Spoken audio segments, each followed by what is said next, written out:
Week 8 is on the way. Derrick Henry, running back for the Tennessee Titans. Love that outfit. 869 yards rushing, 10 touchdowns, and just to add a little icing on the cake, 18 receptions. In Buffalo, Stephon Diggs picks up the ball. He finds a wide-open Stephon Diggs in the end zone.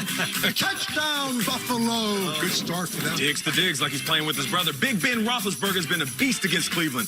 23-2-1 in the regular season. Once again, looking to take down the Browns. Speaking of beast, how about Joe Burrow? He's completing 69% of his passes, 17 TDs. He leads his Bengals into MetLife against the 27th-ranked defense of the New York Jets.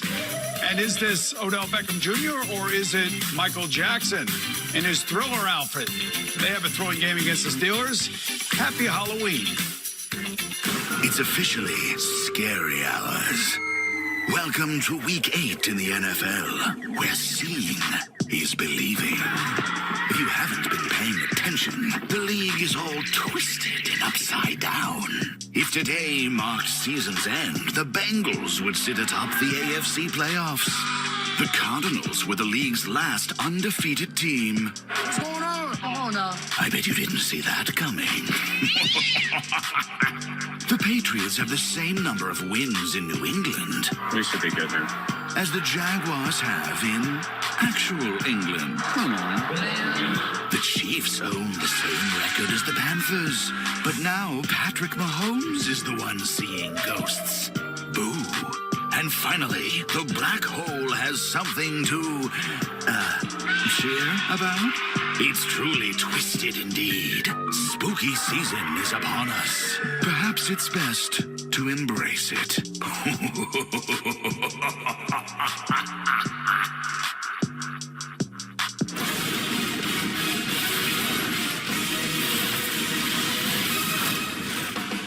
And yes, my guys will embrace it all, folks, as we say hello and welcome to the spooky season at the NFL Today, presented by Ram Trucks.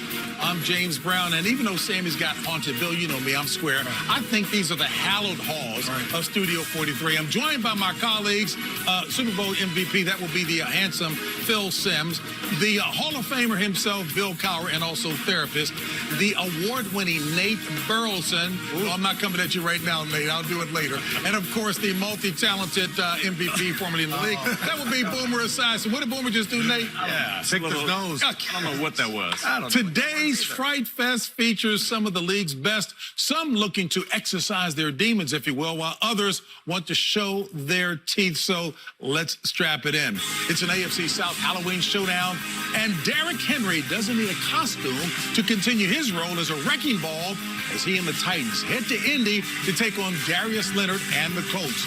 Josh Allen and the Bills' offense have been frighteningly good this season, and they'll look to separate themselves from the rest of the AFC East when they host Tua and the Dolphins in Buffalo.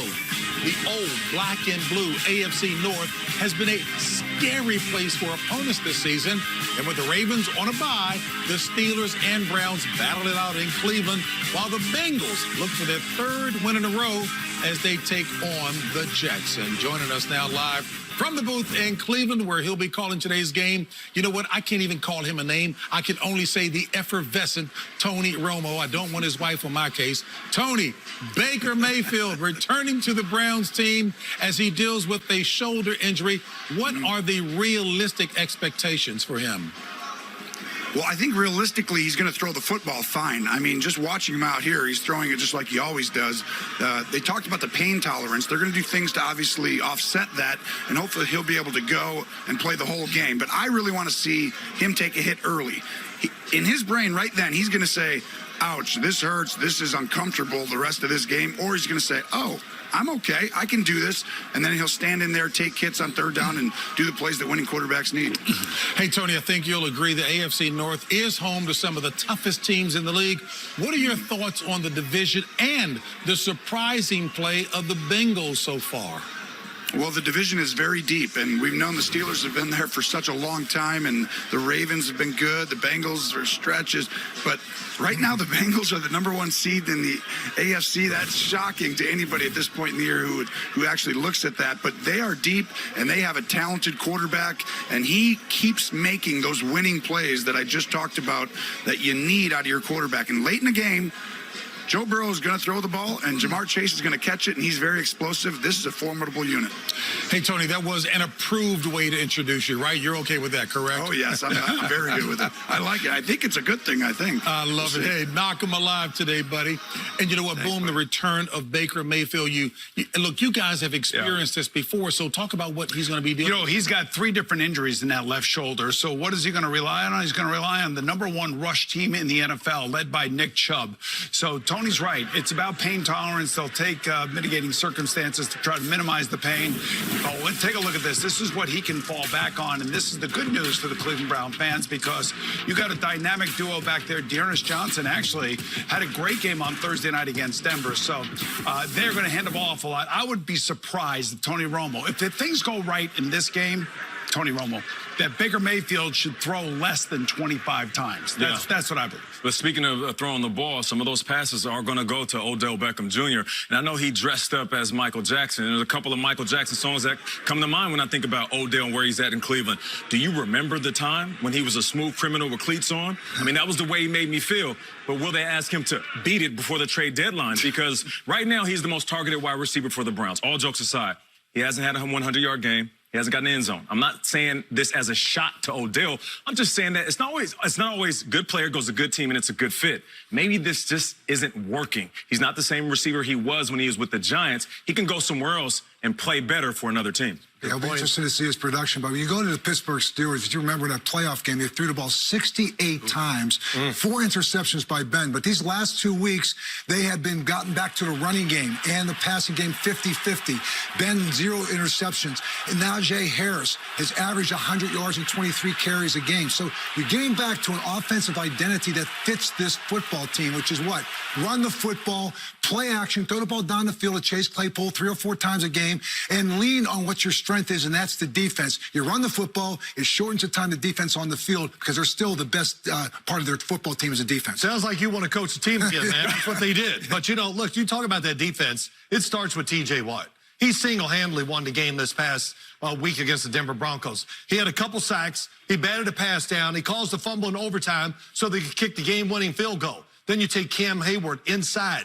11 years. Second leading tackler on the football team as a defensive tackle. And then Alex Highsmith. He's opposite of T.J. Watt. Man, he's coming along, second-year guy. And you're playing Cleveland today. We know they like to run it.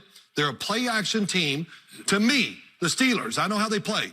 Crowd the line of scrimmage. Try to take the run away, some of those play actions. And I think their drop-back pass game is average. I'm being kind. Make them do that. Yeah. See a lot of Halloween candy. I mean, this guy's fired up. I know, wow, a lot of sugar, man. A lot of sugar, no question about it. All right, folks. And for more news and updates from around the league, let's bring in our NFL Today insider, Jason Lockenfor. With the trade deadline just around the corner, man, you must be busy. JB, nobody's busier than Nate. But a Deshaun Watson trade is possible by Tuesday's deadline, but the market, very limited. The Dolphins and Panthers have balked at the Texans' asking price. The Panthers maintain they're no longer interested, although other teams are skeptical of that. And Miami has fewer attractive players to offer the Texans. Watson is still facing 22 lawsuits and 10 criminal complaints for sexual assault or sexual misconduct. Several GMs told me they believe 7-time All-Pro Von Miller could be dealt by the deadline, with the Broncos able to land a 3rd-round pick for him. The Giants are shopping for a 1st-round pick, Evan Ingram, sources said, and teams are trying to pry Fletcher Cox out of Philadelphia, but the Eagles are much more open to dealing other veterans. And the NFL continued its pursuit of greater diversity by expanding the Rooney Rule last week. Teams must now interview at least 2 external minority candidates for GM and coordinator roles, not just for head coach openings. Also during those league meetings, Commissioner Roger Goodell reiterated that findings from the Washington football team workplace investigation will not be made public, JB, despite calls for more transparency. All right, Jason, thank you so much. And you know what? This next story involves one of the finest people in all of broadcast television. On Friday night, we were all saddened to learn of the passing of Michael Johnson, the son of our Turner colleague, Ernie Johnson, and his wife, Cheryl. Michael, who was born with Duchenne muscular dystrophy, lived his 33 incredible years to the fullest with vitality and perseverance. Our hearts, thoughts, and prayers are with Ernie, Cheryl, and the entire Johnson family at this time.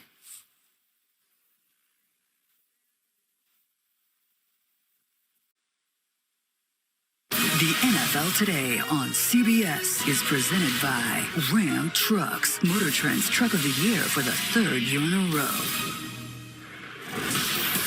Hey, folks, we've all seen and cheered Ryan Tannehill finding a second life, if you will, joining the Titans in 2019, a path to success that Carson Wentz hopes to emulate.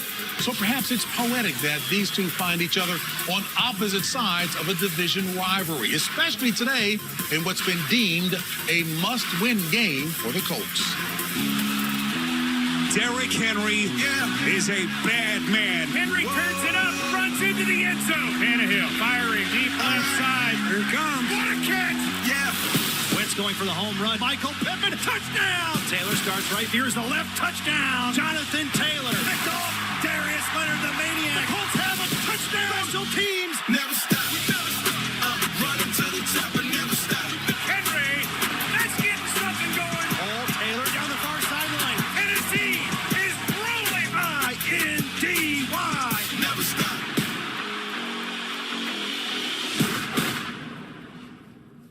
Well, we've got quite a few division rivalries coming up in just a bit, but maybe none more important than this AFC South battle between the Colts and the Titans.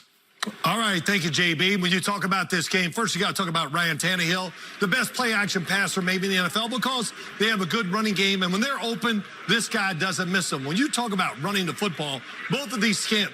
Look at this. The first two rushing leaders in the NFL, Derrick Henry, look how far he's ahead of Jonathan Taylor of the Indianapolis Colts. And when you're playing defense for the Indianapolis Colts today, Derrick Henry is 7 yards behind the center. What do you do when Ryan Tannehill turns around? Do you attack the line of scrimmage or do you wait? If you wait, he will run you over and get it done. Over 500 yards the last 4 games against the Colts. Indianapolis Colts have won 3 of their last 4, in a large part to this guy, Jonathan Taylor. He has over 100 yards in 3 of those 4 games. It'll rely on the running game, but really the play of Carson Wentz has been the difference. These last 4 games, 8 touchdown passes, 0 interceptions. And you talked about on the other side, Phil, the key is going to be stopping that Tennessee Titan running game. DeForest Buckner is going to be a big part of that, along with Darius Leonard. Another AFC East matchup. Miami travels up to Buffalo. You know, Coach, we saw the Bills 2 weeks ago lose a shocker on Monday night out in Tennessee, and Josh Allen takes the 2nd highest scoring offense in the league at home against the Miami team, who they destroyed back in week 2 and knocked Tua out of that game. Stephon Diggs is healthy. I look for them to have a huge game today. They've been sitting on that loss for 2 weeks, Nate. Yeah. You know that they're going to come out motivated. And speaking of Tua, Tua came out this past week and he said, I don't feel not wanted, okay? That's a little bit of a double negative, but here's a double positive. Tua last week, 4 pass TDs in the air. He's playing well. Also, completing 75% of his pass over the last couple of weeks. Every game is his resume because we are still not sure if he is the franchise guy. But I know who is our franchise guy. James Brown. Let me toss it to him. Oh, man, that means we can't come in later in the show then, right? Hey, folks, and I think I speak for all of us who work at NFL Today when I say that I am incredibly blessed to be a part of a show that is so important to the history of this business. And that history is anthologized in the book You Are Looking Live, How the NFL Today Revolutionized Sports Broadcasting by Rich Podolsky. And you know what? You can't tell the story of the NFL Today without mentioning the great Joan Pappin, who's retiring today after 47 years at CBS Sports. You know, this show launched back in 1974 with Joan working as a production coordinator. And since then and the mid-90s, she served as the videotape associate director. And in her nearly 50-year career, Joan has broken barriers as the first woman to be named associate director and the first female game truck AD at a Super Bowl, working 4 of her 13 Super Bowls in that role. Her legacy casts a shadow as large as anyone else's in the business, and her name will forever be synonymous with CBS Sports. Congratulations on a remarkable career, Joan, for sure. Hey, kudos, Joan. Kudos. Congratulations, Joan. Loving her big time as we tell you that the NFL Today continues after this. Coming up on the Halloween edition of the NFL Today, Bengals fans know that Joe Burrow has plenty of tricks up his sleeve, but what other treats does a young quarterback have in store for the second half of the season? The Titans are striking fear into opponents across the NFL. And you want to hear what Mike Vrabel thinks is the scariest thing about his own team. Tennessee isn't the only team playing lights-out football. And the guys are here to tell you who they would be the most scared to face as the season rolls on. All that and more when the NFL Today continues. NFL Play 60 is the league's national youth health and wellness campaign to encourage kids to get physically active for 60 minutes a day. So over the past 15 years, the league has partnered with leading academic, youth-focused, and nonprofit organizations to help children of all abilities lead healthier, more active lives. Simply visit NFL.com/play60 to access free online resources. Hey, just how good was Joe Burrow last week? Outplaying Lamar Jackson with over 400 yards and 3 touchdowns. Folks, that gives him 17 through the first 7 games. The other Bengals quarterback to do that, some guy by the name of Norman Esiason. Time now for Pregame HQ delivered by Domino's.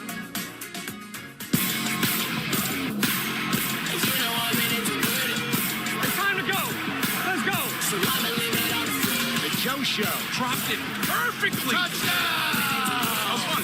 That was fun. Time for me to take over. Burrow throws a perfect spiral. Let's go. What a throw by Joe Burrow. That's a Cincinnati touchdown. The Cincinnati Bengals have arrived. That's how we do it. How about them Bengals? You know, in Joe Burrow, they have finally found their unquestioned leader, and he is off to such a hot start. Take a look at some of these numbers, 9.2 yards per attempt. That's second in the NFL. And then, of course, Jamar Chase. What a rookie season he's starting off with. NFL ranked first in yards per reception at 21.5. Why are they so good? Well, first off, let's start with talent. That's the big thing they both have going for them. Here we go. Jamar Chase stopped the screen. Joe Burrow sees it's man-to-man coverage. One-on-one, he drops back. And Jamar Chase did a great job of studying at the line of scrimmage. But the throw, he throws a back shoulder. Jamar Chase makes these plays look really easy. Now we're talking about the coaches. They run a lot of screens to the right. Watch the defense. They fire up there. Oh, my gosh, they're fooled. Uzama, the tight end, wide open, uncovered down the field, scores a touchdown, avoids the tackle. Now, this last play is awesome. Joe Burrow's going to work the pocket. Watch the play action fake. Patrick Queen up top has the tight end man-to-man. But his first responsibility, I got to take the run. The safety comes down the middle to take the tight end. Not a mistake. That's the way they teach it. Now, Humphrey's the tight end. The defensive back. He's expecting the out route. Uzama fakes the out route, goes across the middle. He's open, avoids the tackle, gets a touchdown. When you take talent and put a good scheme with it, it's just one of the reasons why this team is 5-2. You know, they're balanced on offense, too. They got a great running back in Joe Mixon, a big offensive line. And the one thing I will tell you, they got a guy with a big personality calling all the plays, finally. It's about time Cincinnati got a quarterback with some personality. Very good point. All right, JB, back to you. Bill, those two guys love each other, don't they? Hey, folks, we can pontificate on Joe Burrow and the Bengals offense all day long, but let's give the defense its flowers. They've been just as impressive on that side of the ball. Yeah, just go back to last year, JB. When you look at these ranks right here, sacks, they were last a year ago. Points per game, 22nd. They are now 7th in sacks, 5th in the NFL rank in terms of points per game. They're doing this when, they don't have to blitz. They don't blitz much. They don't give up a bunch of big plays. It's guys like this, Trey Hendrickson and Sam Hubbard up front, Larry Ogunjobi, DJ Reader, and P.J. Hill. They've got depth up there, and they can put pressure on the quarterback, Nate. 17 sacks all last year and just 19 through halfway point of the season. Yeah. For me, it's about the fact that they don't blitz. They're 26th in the league with blitz rate, yet they're number 1 in tackles for loss. They're number 1 in pressures, which means as a coach, you can lean on your playmakers and you don't have to game plan blitz after blitz after blitz. Don't give up the big play. Exactly. All right, I know these guys are going to love this because, we got the spotlight on this side of the football. We're going to get defensive and recognize some of the elite talent in the league. I like Up this. first, Who is the best pass rusher in the league? I'll jump right in. I'll go with Harold Landry, Tennessee Titans. Second in the league in sacks for 7.5. But more importantly, he can get to the quarterback. I feel like pressures is that stat that we don't talk about often because you're making quarterbacks uncomfortable in the pocket, and he does that with the best of them. I love you get excited about defense. Yeah. I'm just going to go to the Cleveland-Pittsburgh game.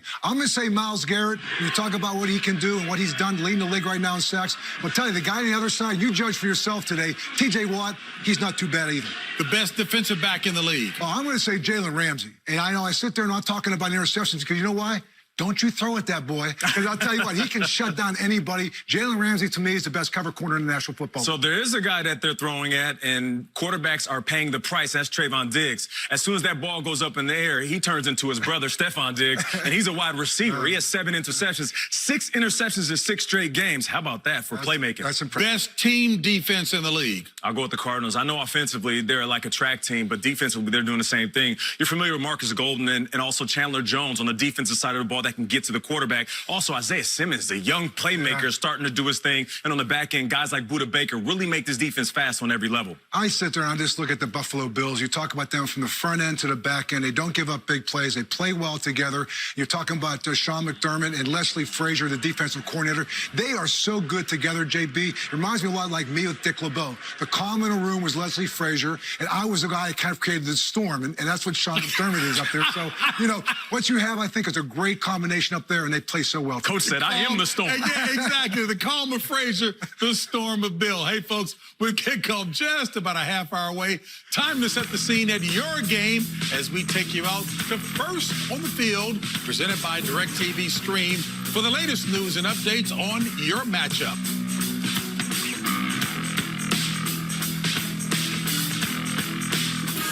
All right, Phil, coming up at 4 Eastern right here on CBS, Mac Jones and the Patriots come to the City of Angels to try and knock off the electric Justin Herbert and the Chargers. And Seattle, Boomer, looking to snap a 3-game skid when Trevor Lawrence and the Jags come to town. You know, let's start with the Patriots, who last year schooled Justin Herbert. I mean, to the point where it was his worst game of the year. And I'm sure there's a little bit of revenge on his side, Nate. But for the Patriots, Damian Harris, the last 2 weeks, they started to run the ball even more, take some of that pressure off of Mac Jones. He threw for over 300 yards his first time as a rookie quarterback. I'm telling you, I think this is going to be a big game for Justin Herbert. Yeah, it has to be. Last year, they treated him like a rookie. We know how Bill Belichick game plans against rookies. I mean, they lost this game 45-0. But he was a rookie, and he is not that anymore. He is a sophomore sensation. So I'm looking for a little get back from Herbert.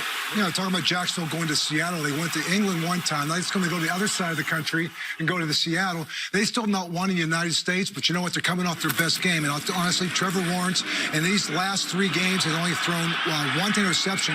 He threw 7 in the first 3 games. You know, James Robinson is a big part of the running game, and Marvin Jones, you can see a big part of that offense. That really, I think, they're coming along. Yeah, this could be a good game. You know, I look at the Seahawks and I look at Jamal Adams. You know, he's the guy that makes it happen on defense, you know, blitzing, making big tackles in the backfield. But I want to talk about Geno Smith real quick. Geno Smith has starter talent in the NFL, but you got to learn how to manage the game, watch the clock, control the huddle, lead the team, all those things. I haven't seen it from, I know you're the backup, but you're the starter now. Go out there, have some presence to you, and will your team to do better. All right, there's Derrick Henry. 4 straight games with 100-plus rush yards against the Colts, which is fitting because he is an absolute stallion. 100. On this Halloween, the players and fans are all dressed up, from kitty cats to T-Rexes, SpongeBob, and Patrick. And it's all about the trick-or-treaters, right? At least we think so.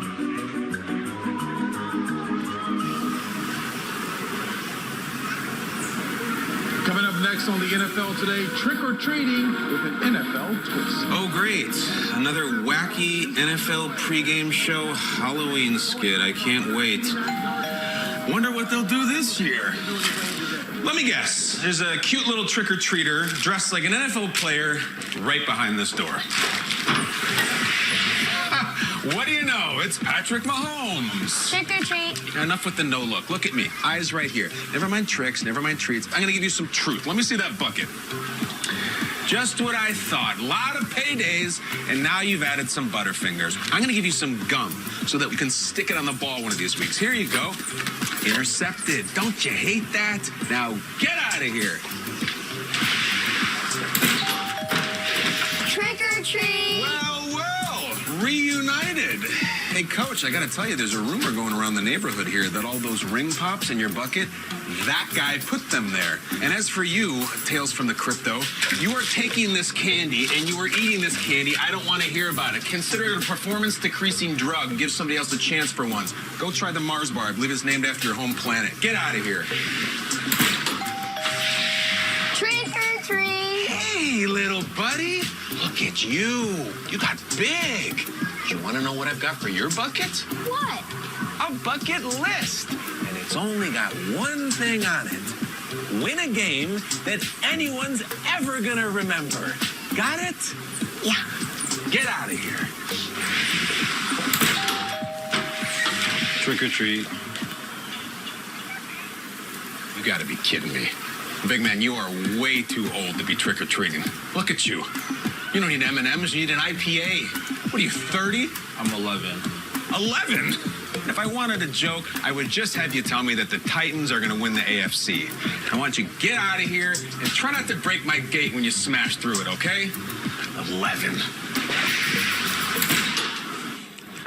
I gotta say, that was pretty good. And by the way, if those kids really want candy, they gotta go way uptown to Esiason Manor, cross the drawbridge, go under the portcullis, and the team of butlers will give them anything they want. Right, Boom? Yeah, right. I appreciate that, Kyle. Very good. Very well done. Kind of mean to the kids, though. You think? Yeah, it's a little mean-spirited. Kind of like Phil. Yes, you and him have a lot of the same traits. There's no question about that. Brilliant Kyle with intellectual heft beating up on the kids. Oh, my gosh. Hey, folks, a very special thanks to Kyle Brandt. You can see him on Good Morning Football every morning over on NFL Network. You know what? Only fitting on Halloween Sunday that we talk about the scariest teams in the league. What's the one team that gives head coaches nightmares? And we start with fever. Well, you know, this is not a made for... yeah, you okay, Nate? Yeah, I'm just saying. Yeah, a little lightning here. Yeah, I like it. Scary. It's scary. Got some kids coming to my house later. I'll treat them better than that. But, you know, who's the general manager of the Dallas Cowboys? Stephen Boomer? Jones or Jerry Jones. One of the Joneses. Well, okay, let me tell you, the Jones are crushing it when it comes to the draft. When you look at their football team, they have minimum of 25 guys that contribute to the game that are good on this roster. You saw Dak Prescott, Ezekiel Elliott, Tony Pollard. They got a good tight end. The offensive line is loaded. Oh, and we got Randy Gregory, DeMarcus Lawrence when he's healthy.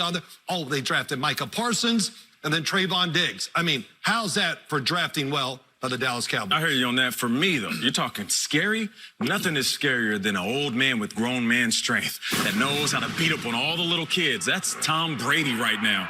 He is absolutely balling out. Forget about the fact that he's leading the NFL in touchdown passes, touchdown yards at this age. He's surrounded by talent. Give me a weak spot on this team. You can't. And that was a failed question because I was asking myself that. All right? So running game, passing game, and on the defense side of the ball, these guys are getting healthier. They are the scariest team in the NFL right now. You know, I would say the Buffalo Bills because they have the #1 defense. They have Josh Allen, and they're a great team, and we know they're going to be in the mix towards the end. But how about the Bengals? Because the more we talk about the Bengals, the more relevant I become, Nate. I don't know if you knew that. So I'm going to continue to talk about the Bengals because we spent a lot of time already talking about them. They're scary because they're just starting to figure it out. And when Phil did his eye vision on Jamar Chase and you saw just how good he is, you realize that the best is yet to come. So I say the Bengals. You know what, though? I sat there and watched Thursday night's game. You tell me the scariest team, it has got to be the Green Bay Packers. Remember, that week one, they got thumped by New Orleans, 38-3. We all called out Aaron Rodgers. Well, Aaron Rodgers, since that first game, a league-leading 7 wins in a row. He's got 19 touchdowns, 17 throwing, 2 running, and 1 interception. He's put this team on his shoulders. And, oh, yeah, they did that Thursday night without Devontae Adams, without Alan Lazard. Great 1-2 combination, Aaron Jones and with DJ Dillon. This is the scariest team I wouldn't want to play because that man is on a mission right now. Is fondness a word that you would associate with Boomer? Fondness? I got another word. I mean, I'm fond of him when he's leaving. No, I'm said it just with kidding. fondness, talking about Cincinnati. Go ahead. Hey, what a gutsy performance from the Packers on Thursday night, to Bill's point, against Arizona. Just a terrific game from both squads. You know, the Packers could have easily lost this game, Coach. I mean, this came down to the final play. And when you see what Kyler Murray did, he actually audibled to this play, and A.J. Green didn't hear it. And Phil and I were watching the throw by Kyler Murray. That was a perfect back shoulder throw. Yeah, literally hit him on the back of his shoulder. For me, looking at Aaron Rodgers, you know, he wanted more control in this organization, and he fought to get Randall Cobb on the squad. And guess what? He balled out. That right there just proves when you give your quarterback who knows what he's doing a little bit more power and leverage, it can really help your team. You know, when you look at that game, here's what came to my mind as I was watching it. Matt LaFleur is doing a great job of managing games, and so is Aaron Rodgers. All the short passes, checking the little screens, whatever. They weren't being aggressive. They managed the game beautifully, took some pressure off their defense. And with Aaron Rodgers, you can manage the game well. And the ramifications of that loss could be home field advantage because Arizona is also 7-1. But I would just say to management, if you want to make Aaron Rodgers happy, then you lost your tight end Tanya in this game. You have the trade deadline on Tuesday. Go get yourself a tight end to go with that receiver. Oh, Evan Ingram, maybe? No? You never know. Just saying. All right, now guys, Myles Garrett is living in the spirit of Halloween, and these are the headstones, tombstones of quarterbacks that he has sacked. Boom. Yeah, but then you take a look at Bruce Smith. He did the same thing. Now, this reminds me of driving into the Midtown Tunnel off of the Long Island Expressway and looking to my right. There's 200 sack Bruce Smith right there. I made that list. Phil made that list. Kenny O'Brien, 17.5 sacks, is number one. Okay, so Bruce Smith one-upped him, and Myles Garrett came back today. I'll call him Myles the Grim Reaper Garrett, and he has all of the quarterbacks on the back of his Halloween costume. Oh, let's get real soon.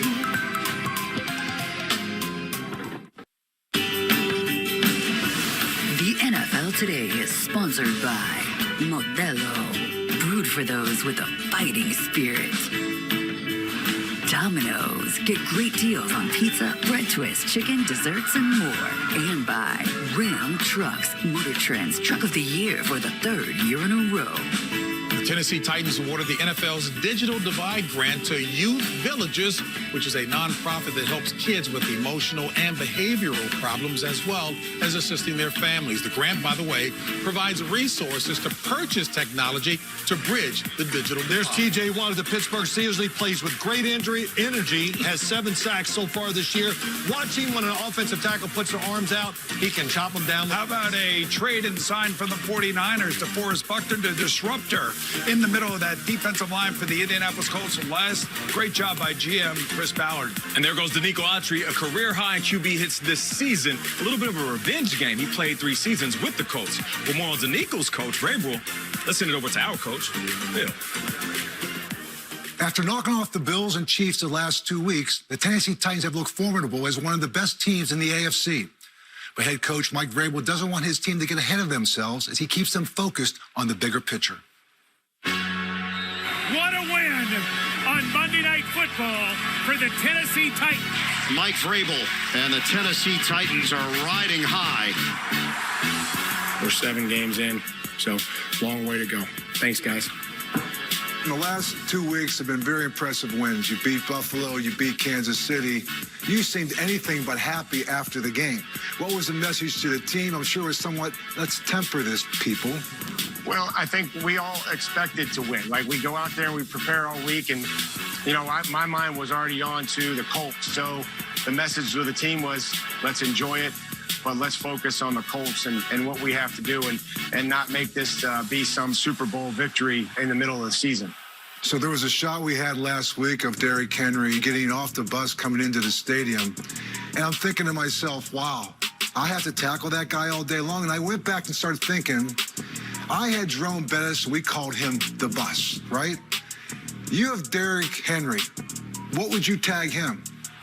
Well, he wants to be called Tractor Cito sometimes. I don't know where that came from.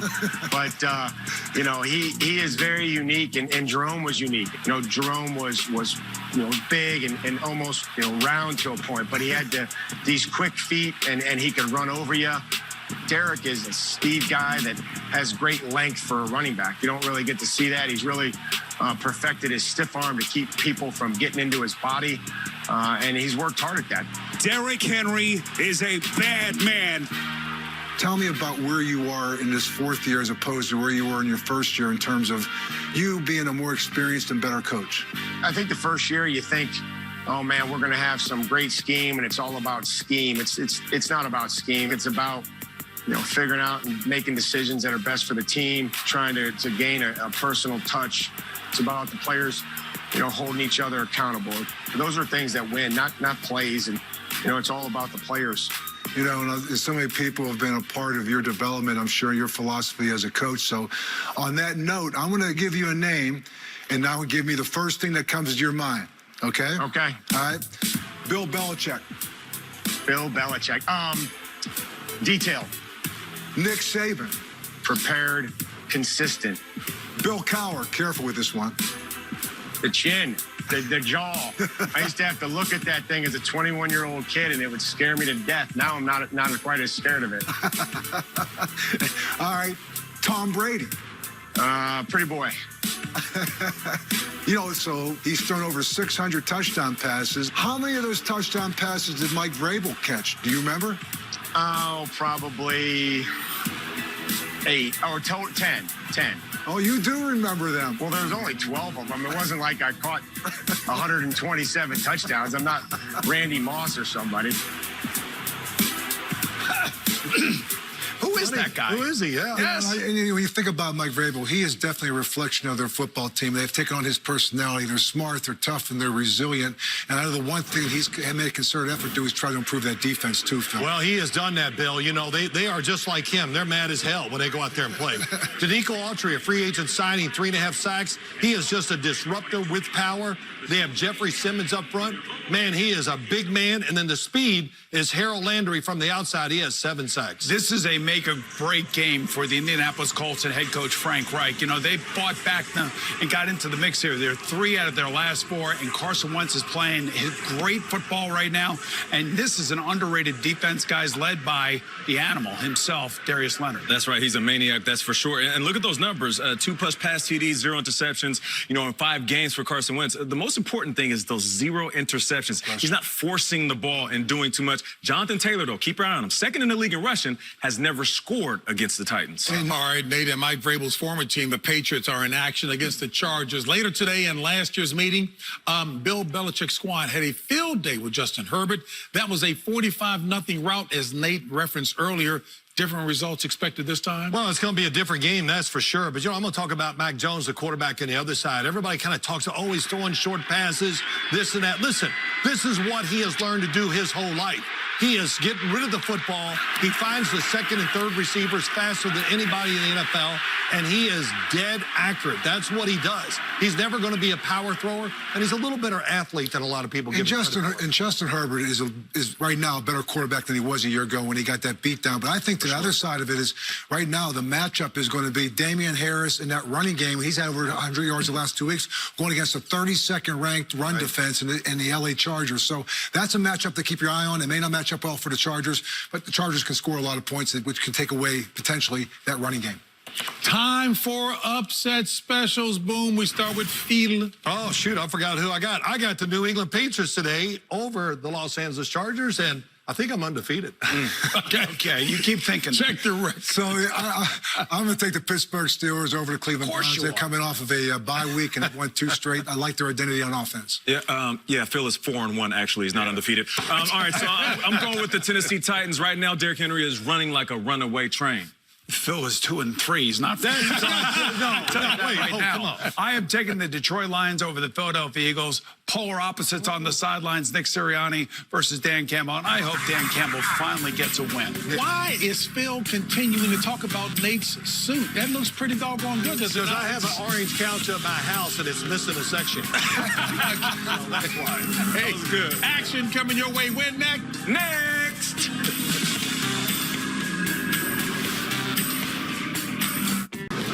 The NFL Today on CBS is presented by Ram Trucks, Motor Trend's Truck of the Year for the 3rd year in a row.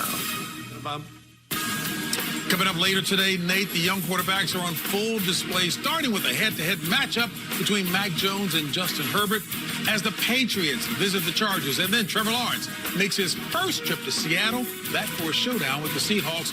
Coming up before Eastern right here on CBS. Time now, Klaus, for Game Day presented by Amazon. All right, let's talk about this Seattle football team, but I want to talk about the offense and Pete Carroll. Yeah. Let's run the ball, let's run the ball, let's run the ball. Well, you're 25th and you're 16th in the run. That's not good enough. And who are your best players? Okay, it's DK Metcalf outside and Tyler Lockett. Let's find more ways to get them involved in the offense. That's how you score points. When you run it, it makes it hard on Geno Smith. But also, it's taking your two best guys. I want to see him come out and throw the ball today. You're talking about that defense of the Jacksonville Jaguars. How about Shaquille Griffin going back to his former team? If he'll get matched up against DK Metcalf, it'll be a little something personal there. And Josh Allen can get after the quarterback. And I've said this before, Jacksonville the last few weeks, it's been about finishing games. I love where Trevor Lawrence is at, particularly the way he's trending right now. I think he's the best quarterback in this game. That's why I like Jacksonville. And speaking of trending in the right direction the last few weeks, Trevor Lawrence, just one interception in the last 3 games. But then you think about the first 3 games of his rookie season, he had 7 interceptions. So he's starting to figure it out. He's not forcing the ball into certain spots. He understands now that linebackers and safeties and corners are really fast in the NFL. Then he also can lean on the run. I think one of the unsung heroes in the league, James Robinson, at running back. I mean, when you have a guy like that you can lean on, you know you don't have to force the ball downfield. Was it about a month ago when Urban Meyer decided to do what he did and got in trouble for it, and everybody was wondering whether or not he was going to make it through the season? Then all of a sudden this week, Shad Khan, the owner of the Jaguars, gave him a lot of support and likes where his team is headed. And I think a lot of that is due in part because of the way that Trevor Lawrence is playing. On the other side for Geno Smith, Phil, you said it perfectly earlier in the show. You said that he's got, a talent of a starter, but the decision-making of a backup, and the decision-making is what is killing them. It's like Tua is getting better every game, but the decisions that he's making in the red zone are killing the Dolphins. The same thing can be said about Geno Smith, and it's something that has plagued him since he has come into the NFL. So let's come back around this way then. Patriots and the Chargers. Well, we talked about the running game of the Patriots and how they're going against the 32nd run defense in the Chargers. That's how you play defense. That's how you hold on to the ball. And I almost feel like Bill Belichick and Josh McDaniels have been getting ready for this game by playing the way they played the previous 2 games. A lot of play action, a lot of screens, a lot of down the field throws by Mac Jones. Yes. But it all starts because Damian Harris has been maybe the most underappreciated running back in football. You're right about that. And speaking of that run game, it's not just the traditional form of running between the tackles. Phil, you talked about it earlier. Who cares if Mac Jones occasionally is checked down Charlie? You live to play another down. So those screens that you're talking about, being able to go through your progressions, dump it off to your running backs who are always available and always open in the Patriot offense, that right there is part of the run game. So we'll see a lot of that today. And plus the play action off of that, all of a sudden Hunter Henry's now got a touchdown in these last 4 games. Jonnu Smith will become a part of that offense. And then Matthew Judon on the other side of the ball, he's had quietly a very solid year, 6.5 sacks. And you're talking about going against an LA Charger team. Who do they rely on? Austin Eckler. He's in the running game. He's in the passing game. A big part of what their identity is on offense. Yeah, you talk about Mac Jones, though, too. And I say to everybody here, and I think we all know this, got to get rid of the ball quick because he's under pressure. This offensive line's maybe one of the big disappointments, I think, for the New England Patriots this year. Not blocking that great. They do run the ball well. If you're going to be a running back for Bill Belichick, you better smash that thing in there. So I love what they do there. I love the passing game. But also, Bill, you are the king. Trick plays. I'm going to call them trick plays, but it's keep the defense honest plays. That's what they are, and the Patriots pull them out every single Any response? I call them gimmicks. Gimmicks? Okay. Yeah, so, but that's... And I always thought you were a little bit gimmicky. That's actually a compliment. I always thought you were a little bit gimmicky. No gimmicks here. Listen, that's it from us here in New York. We'll see you at 4 p.m. Eastern right here on CBS.